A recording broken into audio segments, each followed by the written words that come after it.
In 1932, in a quiet apartment building in Stockholm, police made a horrifying discovery.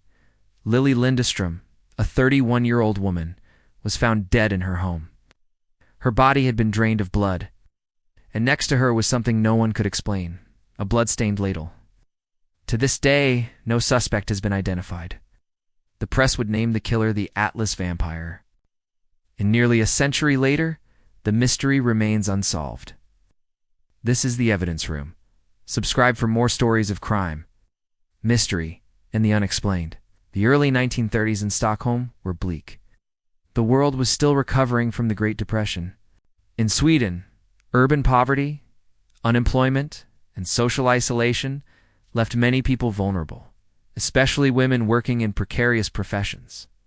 One such woman was Lili Lindström.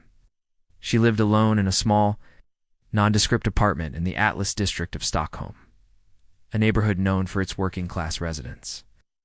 Lili worked as what newspapers of the time coyly called a prostitute. She was known to local police, but not for violence, rather for soliciting clients quietly and without much fuss. She was described as polite, reserved, ordinary in every sense, till the day she vanished. On May 4, 1932, police were called to Lili's apartment after neighbors complained they had not seen her in days. Inside, officers found a scene out of a nightmare. Lili lay naked, face down on her bed.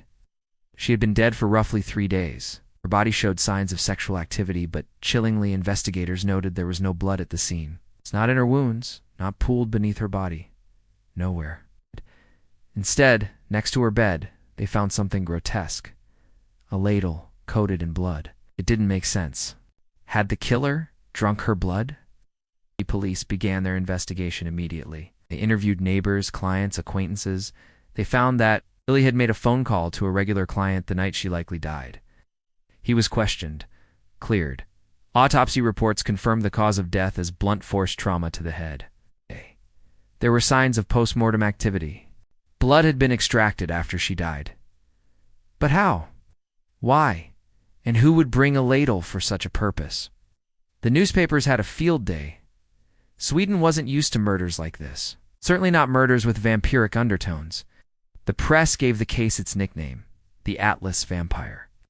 With no clear suspects and no clear motive, the theories began to swirl. Theory number 1. A client with a fetish for blood. Some believed it was one of her clients, someone with violent fantasies who escalated beyond control. The ladle suggested preparation, a ritual. Could Lili have unknowingly entertained someone obsessed with blood? Theory number 2. Occult connections. Sweden in the 1930s had underground circles fascinated by the occult, mysticism, and dark rituals. Was Lili killed in some bizarre rite? Or was the vampire label more metaphor than reality? Theory number 3.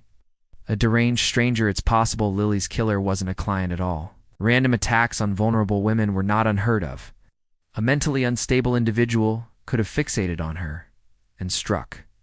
Police lacked forensic tools we take for granted today. There was no DNA analysis, no digital records, no surveillance cameras. Fingerprints yielded nothing. Suspects disappeared into the anonymity of urban life. And over time, the case file gathered dust. Authorities eventually admitted defeat. The murder of Lili Lindström would remain unsolved. Today, the story survives more as a legend than a crime. Podcasts, books, and documentaries revisit it as a chilling curiosity. Some see it as Sweden's answer to Jack the Ripper, a violent mystery tied to the darkest corners of human behavior. Others dismiss the vampire angle as mere tabloid sensationalism. But facts are facts. A woman was found drained of blood. A ladle was left behind, and no killer was ever caught. What happened to Lili Lindström? Was she the victim of a deranged killer, or something even stranger? The answers are likely lost to history. But in Stockholm's shadows, the legend of the Atlas Vampire endures. This is the Evidence Room. Subscribe for more true crime stories that defy explanation.